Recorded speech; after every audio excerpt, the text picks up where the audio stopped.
Hello, my name is Lee Presser. This is my show. I speak frequently to very interesting people. Some of these conversations are so exciting, so intellectually stimulating, I thought others might like to listen in. This is the reason we started recording Conversation with Lee Presser. Welcome to Conversation with Lee Presser. 4 years ago, after the resignation of Jeff Smith from the Missouri State Senate, State Representative T.D. El-Amin was thought to have a shot at replacing Smith in the State Senate. But that did not happen. 2 weeks after his September 15, 2009 appearance in our studio, Mr. El-Amin pled guilty to soliciting and accepting a bribe and resigned from the legislature. After serving most of 18 months sentence at a federal prison camp, T.D. El-Amin returned to St. Louis. His life has changed. He's been a radio host on WGNU-AM, a columnist, and now an author of several novels. His first literary work is Mia Farone, Lost and Turned Out, and the second in the trilogy series, Mia Farone, Shadows of a Cell, is due out in September. T.D. El-Amin, welcome to the conversation. Thank you, sir. Good to be here again. Yes, it's been a while, but I'm glad you're back. It's good to see you. It's good. You don't look that different, like well, me. A little more gray hair, you know. Just a little. Both of us, just a little bit whiter, but yes. distinguished. Thank you. So, yeah, that state senate thing didn't quite work out. Didn't work out. No, and I was doing some research before this show, and I saw that they had some news footage from that time and some interview, and I forget who it was that was talking to you. And I saw that you took responsibility right away. Sure. I mean, unlike some other people who get into these situations Sure. that try to make excuses, you know, it didn't happen, or it didn't happen that way. You just took full responsibility. Sure, definitely. What happened? What happened to you from the 2 weeks? You were here in September, and then your life changed after that. Well, I'll tell you what, things moved at an incredible pace, more than I can probably explain here within 30 minutes. So, and I can say going away, and I think people say this in these situations where it was the best thing that happened to me, but in essence, it was liberating in a sense, and we never know what curves that we take on certain roads, especially if we haven't traveled them. But it was a situation that caused me to grow. You know, of course, you will want to grow in ways that don't send you away, but it was something, it was my path, and you know, I've tried to travel that path as graceful as possible, you know, and keep my head up along the way, you know. Mm-hmm. So, you know, as you probably know, you know, those charges, I pled guilty to those charges. It would be foolish for me not to have accepted full responsibility, because I believe that it was an opportunity not only for me to learn from and grow from, but from other people, for other people to learn and grow from, you know, especially those aspiring elected officials. So, you know, it's a line, Lee, and like I said before, you know, sometimes you can be on the right side of the line, but if you're too close to that line, if you see that line, you're too close to the line. And that was the message that I wanted to send to people from my experiences. So if someone gained from that, if somebody got more cautious in terms of how they engaged the public and became more responsible, then all wasn't lost. So. Mm-hmm. Yeah, and of course, being a public official, I guess more attention was placed on you. There are probably other people that go through this that we Sure. never hear about. Sure.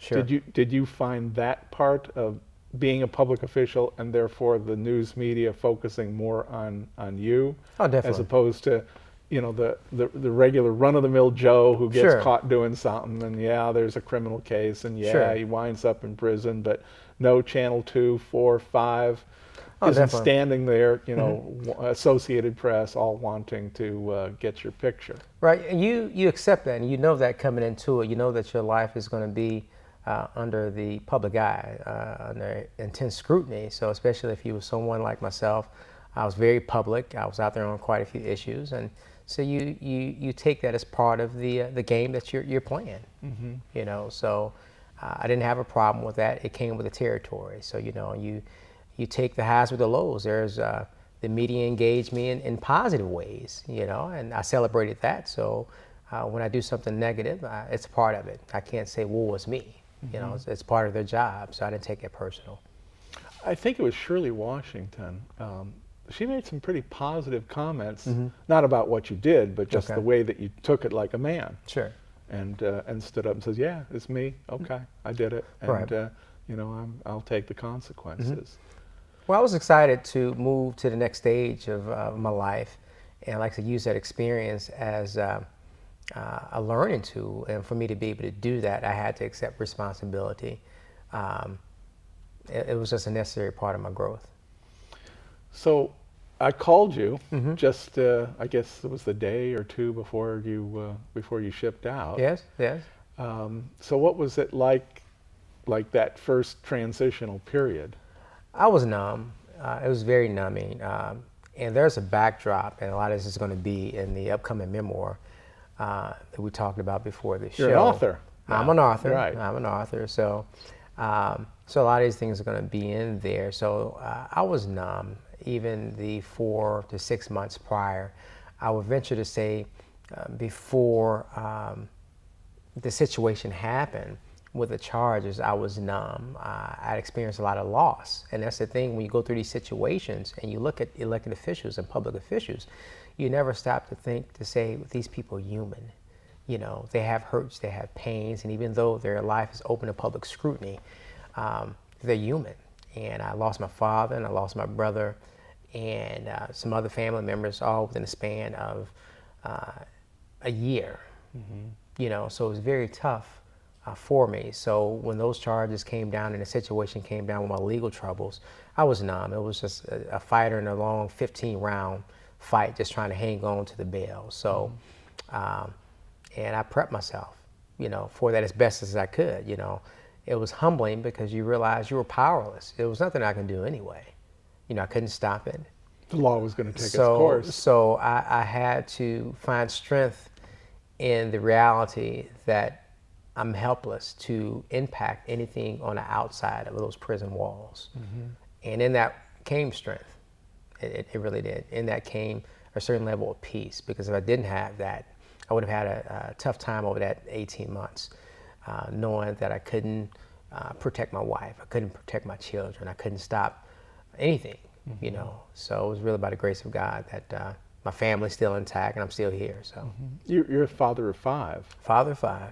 Wow. Yes, that's where the gray hair, Yeah. wisdom comes from. So, And so when you get to this federal penitentiary, what without details, but in general, what is the experience of that? I mean, what is the day-to-day reality of that? First of all, Lee, there's great people. There's great people who made mistakes, you know. So I sought to gain as much benefit from that experience. There were attorneys, there were judges, there were athletes, there were many people who had an esteemed position out there in the civilian world. And these people, you don't lose your intellectual property, you don't lose your intellectual gifts when you go behind those walls. So there were just great people, you know, with great stories, and I tried to make the best of it. So like I said, getting there, you ask yourself, how did I get here? So, you know, once the reality set in and you said, this is my life, this is my home for however long I'm there, and things became a little bit easier, you know. So from that point, it was just about getting the benefit from it. You know, they say that you only do 2 days in any given sentence, and that's the day that you go in and the day that you get out. So I didn't watch the calendar, you know. So I came in on one day and I'm going to leave on another day. So do they let you do anything, or are you just... Oh, sure. You know, I mean, I think outside of having the physical companionship of the opposite sex and the freedom of movement, you know, there were activities there. You know, you had an opportunity to attend classes, you know, so there were activities. You know, it wasn't this picture where you had a ball and chain and you on a chain gang and license plate making. Yeah, license plate making, you know, so it wasn't that type of environment, you know. So a lot of people will look at it and say, oh, well, that wasn't real prison. Look here, you spend 18 months or any length of time away from your family and away from basic freedoms, you know, where you have the control over yourself to be able to go to the bathroom and do things, or be able to eat what you want to eat, go into the refrigerator, you know, so, or not wake up with your children. So, I mean, it was time is time, so. But, you know, we try to make it as normal as possible. You get up, you have a job that you're assigned to do, you do that job, and after you finish, the rest of the time is yours. You know, you want to work out, you want to go to a library and read, and that's a common theme in the prisons. You go there, you try to make yourself better. You have time to do the things you didn't do when you were outside, and hence the first book. You know, I began writing the first book while I was inside. Had you been, I guess, a serious writer before that? I don't know whether that's the right question. Right, I've always loved to write. When I went into the military, in the Navy, I went first as a journalist out of boot camp. I went to Navy Journalist School, Defense Information School in Indianapolis. So I've always loved to write. It was always my passion to write. Matter of fact, in the Navy, I began working on a book called The Frog and the Lily Pad, and I finished like 60 pages of it. And I lost that. And after that, it was like, you know, once you lose even a page of something that you've written, it's just you lost a part of yourself. And I kind of lost the desire to do something in a formal sense in terms of producing a book. So it was always my desire to do that. Not so much in a novel form, in a fiction form, because I wasn't much of a fiction reader. But the one thing I found out writing a fiction piece is that there's, to some degree, reality in that fiction. The question is to what degree is real. And you get to control how I it get to turns out. control that, you know. Right. So I mean, and so that also kept me company. Also having that project and working on that and being able to express myself through writing. So who is Mia Farone? Mia Farone is a African American, half Italian young lady who's uprooted from her home in Tivoli, Italy, in the early '80s.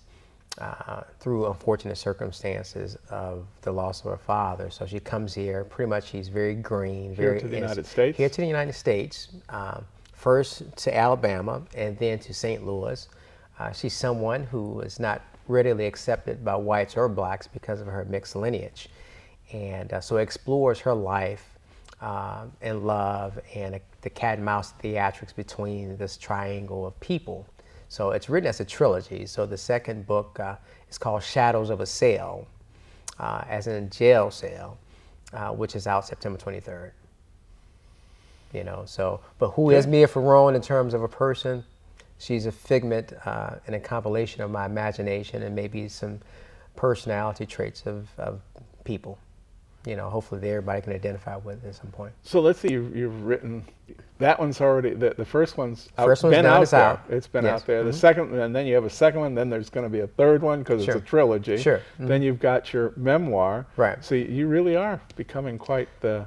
It's quite coming the, out. The word processor here. Well, you know, the thing is, they say that there's a book that exists in all of us, and it's like, what do you leave your children? You know, you can leave them money, but the money goes. But to be able to leave them a piece of you to where they can look, my grandchildren and their children, my great-grandchildren, and say, this was my pawpaw. This is what he was thinking. Wow, you know. So, and it's something that I wish that I had of my foreparents, whether from the figment of their imagination through fiction or through biographical sketch. So that's something I want to leave my children. And let the public know, we talked about this memoir, and that's something I'm going to be very passionate about because I didn't get a chance to really tell my story. And I want people to see the other side. When we look at public officials and who go through things like I went through, you just see that one side. You don't see those other elements that are impacted, like the children and the spouses. And I think if people saw that, they would have a little bit more compassion outside of just looking at this is another downfall of an elected official and kind of just harping on that. So Yeah, because that story's like getting to be a dime a dozen. oh, definitely, literally dime a dozen. So, You know, and then weirdly, you know, now we'll start talking, you know, about the public. The public seems to have changed too. For example, in New York, they're going to have a mayoral race. right. And a man who used to be in the United States Congress, who had completely disgraced himself to the point where he had to resign his Sure. seat in Congress, is now the odds-on favorite to become the Sure. at least the Democrat nominee for mayor. Right. Well, you know, you kind of root for the guy. You know, you root for the underdog. You understand he's done what he's done, and this is about redemption. And I think the public likes that story. You know, you fall down and you get up. You know, So I can appreciate that, just like in the case of Elliot Spitzer. Yeah, there's but the other one that's too. even crazier because Elliot Spitzer is running against the very madam that got him in this trouble, who actually did time herself at Rikers Island. So, this is America. We talk about second chance. We talk about the second opportunity. So it's something that we should celebrate. Actually, we know they've done what they've done, and it's just odd being in a society, it's Judeo-Christian society that's predicated upon principles of religion that seem to be aloof of the idea of forgiveness. Mm-hmm. In Missouri, I guess you're not allowed to run for political office, right? I can't run, from my understanding, for state representative, but I can run for local offices and even Congress, which is kind of odd to me. So, not that I'm considering. I want to make sure that people understand that T.D. El-Amin is not making a political comeback. So, there's a freedom that I have right now, and I enjoy that freedom. But there's a lot of things that, let's just skip over. One of the reasons that you'd been here before was, I found your directness and your honesty pretty refreshing in terms of having a state rep who was willing to come here and talk about serious issues Sure. to be found in the city of St. Louis and in the St. Louis region. And there are too many that I've had here that are not willing to seriously, Sure. Own up to what these problems are. I mean, you see every time Elliot Davis goes knocking on people's doors, it's like, so. Yeah, I mean, it's no, it's not me. It didn't happen. Right. It's three other guys. Right. Never me. It's never me. No, but there are some, and before we went on the air, we were talking about some really critical issues. One, and I know you want to talk about education. Sure. in the city of St. Louis, and then I pointed out that there seems to be just a tremendous problem in the black community, especially in the city and in North County, in which young men are killing each other at this enormous rate. Right. And so I wanted to get your take, having been the state rep and having seen in the background the kind of things that are going on. What's your impression of why half of the kids that are going to the St. Louis public schools are dropping out before they graduate, and of the ones that do graduate, many of them don't have a really honest to good education? Right. Well, one of the things is white folk can't talk about it because you'll be considered racist if you talk about the problems that plague the inner city, namely black folk, and then black folk aren't talking about it because I don't know why we're not talking about it. I don't either. I mean, it's to the benefit of everybody to get it out. If you're African American and you're talking problem about it, then you're being very critical. I was being criticized when I talked about education reform. There was a problem. So, when I talked about engaging various education reform models, they said I was anti-public schools or whatever, and my position was, no, I'm pro-good schools in whatever form that came, and we had to create opportunities for these children and put these children first. Too many times we're afraid to speak because St. Louis is a union town. So here you have the teachers union that everybody's afraid of. The elected officials are making decisions predicated upon whether they're going to catch political fallout from the union. So, well, that's you make such an excellent point there. I have noticed. Remember a number of years ago when they were going to close some of the St. Louis school buildings, right? And the outrage wasn't so much about the children; it's about custodians and other hirelings that have less to do with the education of the kids. Yes, you have to have a custodian so you have a decent environment in the building, but that seemed to be more the outrage than it was that the children that were going to that school weren't learning anything. Definitely. And listen, I'm a strong supporter of unions. I was UAW, and my father was UAW for 40 years, myself 15 years, and so I support the unions and what they stand for. But at the end of the day, when it comes to these children, the interests of the unions and their representatives, which is to represent their constituents, the union members, always come second to those children. And too many times we place the interests of these groups before the people, and in this case, the children. So, and we're just afraid. Here we have a president. Now, the people are going to criticize me for this. Here we have a president, even amongst African Americans, that we're still caught up that we have the first African-American president, but who's afraid to say black in his speech, who's afraid to talk about anything specific to the African-American community, but yet can be forceful in his position on immigration and gays. Now, this is something that we don't talk about in the black community because it's taboo for elected officials to even speak and hold the president accountable. So until we can get to the point where we're going to hold anybody and everybody accountable, till we get to the point where we say, listen, I'm going to support a Republican, a Democrat, or Mickey Mouse if they're supporting the interests of my community, we're going to continue to have what we have. And too many times, Lee, we just have people in position who don't have the guts, who are weak and don't have the courage to do what is right. Well, down at the grassroots, in the homes in St. Louis, what are people thinking in these homes? I mean, they know they have an education problem. Sure. They know that they have young people who are completely out of control, out of their control, you know, and now, what was it, just a few weeks ago, this is July the 9th, 2013, and just a few weeks ago in June, I recall that some police lieutenant was being, he's driving on a major street and being shot at. Well, and I have my opinion on that because I think it's an all hands responsibility. I think that parents need to be more engaging. I think the general public needs to be more engaging because we've abdicated as a public our right to lead to the so-called leadership. So we're waiting for solutions and answers from these elected officials. But the reality is that these elected officials are employees because your tax dollars pay their salaries. So until we can change the mindset that these people actually work for us, then we're going to continue to wait from answers from them, and they're not providing answers. You have a Congress that has maybe a 17% approval rating. They're not, maybe, right. Maybe. I think it may be lower. So, because we've abdicated our responsibility and our role to engage the political process, and that's a problem on our part. So, you're going to continue to have these things that go on. You have the issues of crime. We're not really addressing it in a serious way. You have organizations, and I get tired of seeing organizations. You have these benefit dinners and luncheons, and what are they doing in a real way?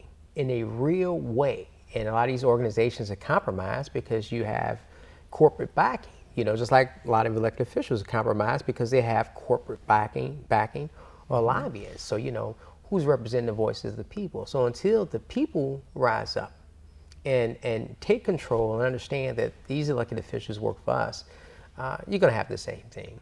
Well, maybe the black community needs its own Tea Party. I think so. And I think I joked and I came up with a term a few years ago called the issuecrat. Because when people would ask me, even when I campaign, they say, "Are you a Democrat?" Because I'm voting for a Democrat. And I can say, yeah, and I got their vote. But it's like, listen, please don't vote for me because I'm a Democrat. That's my party affiliation, you know what I mean? But my philosophy is that I'm an issuecrat. If the issue supports the interests of our people, I'm going to support it, whether it's from a Republican or a Democrat. And my whole thing was to try to shift the thinking from a partisan stronghold to one that's issue-oriented. And right now, we're just not there, And that's what we suffer. We suffer locally and nationally from partisanship. So, yeah. Well, oftentimes I say to people now, the United States is in a period of what I call political wars. This is a period that probably started somewhere back with the election of Bill Clinton, 92, right after the first Gulf War, and has gone forward for the next 21 years. And I think I just saw a report that last year Congress produced less action than in any other year. I mean, in congressional history, and they're on track this year to be even less productive. Well, I want to differ just in a sense because they've been very productive globally outside of the United States. There's been a global overreach in terms of activity from our Congress, and engaging in its various wars and other things. So, it's just we don't have that level of focus that we should have here. Why do we have a president that's on the continent of Africa speaking about homosexuality, in a sense promoting it? We have problems here. We're talking about the inner city or in the urban core. Where is the outcry in the urban core from the president? Where's the outcry from what's going on with the education system from our local elected officials and our state elected officials. Nobody wants to step up and really just put it on our line because we're afraid to take a position because we don't want to lose a position. So, and that's where we're losing at, the people losing, so. When this president was first inaugurated into office, I was hoping that he would, as you suggested, step forward and start talking to the black community and saying, it's time for us to get control over our young people. Sure. That's what I was hoping to hear from President Obama, and to this date, you know, we still haven't heard it. I think we're, by the way, I think we're running out of time here. Wow. I just saw a signal and You it got kind a of signal, caught me okay. off guard. So about another 3 or 4 minutes, Okay. somewhere in there. So You know, with that, you know, I agree. I think the initial hoopla about, you know, America moving forward and breaking past this racial barrier. We got the first black president. Black people are excited because it shows some growth and progress.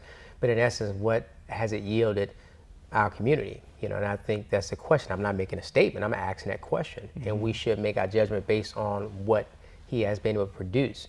All I know is that me personally believe that he speaks forcefully enough on those issues that pertain to our community. So the squeaky wheel, what they say, squeaky wheel gets the oil. yes, You know, so we're not squeaking in our community enough because we're still caught up in the fact that we have a black president. So and don't want to embarrass him. don't want to embarrass him. And all the while, he's going to be termed up. So I suspect that maybe that was true of John Kennedy in the Catholic community Sure. too. That we don't want to embarrass him either. right. So, but people ought to get over that. I mean, the president of the United States has great duties Sure. that he's supposed to be performing, and we should be holding any president Any accountable. president. Exactly. You know, to actually do the job and see the United States through to its, you know, to its greater destiny. Sure. I mean, we've criticized George Bush for what he did in terms of our civil liberties and decimating those and going into wars and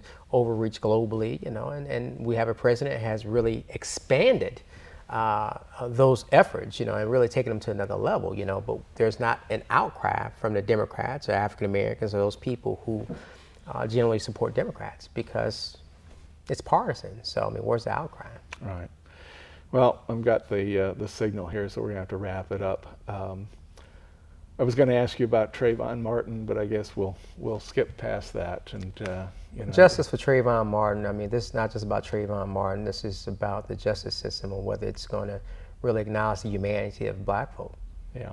Well, I bet by the time this is seen, that decision will already have been made. I hope justice is done. Thank you very much. Thank you. We're running out of time, so I'll just say that I've been speaking with T.D. El-Amin. He's a former state rep. He's an author. Read his books. I'll bet they're pretty good. I haven't read it yet, but I hear they're good. Thank you. You can see this on YouTube. We're going to be putting this on YouTube, so if you want to show it to other people, do go to YouTube. Thank you. Goodbye.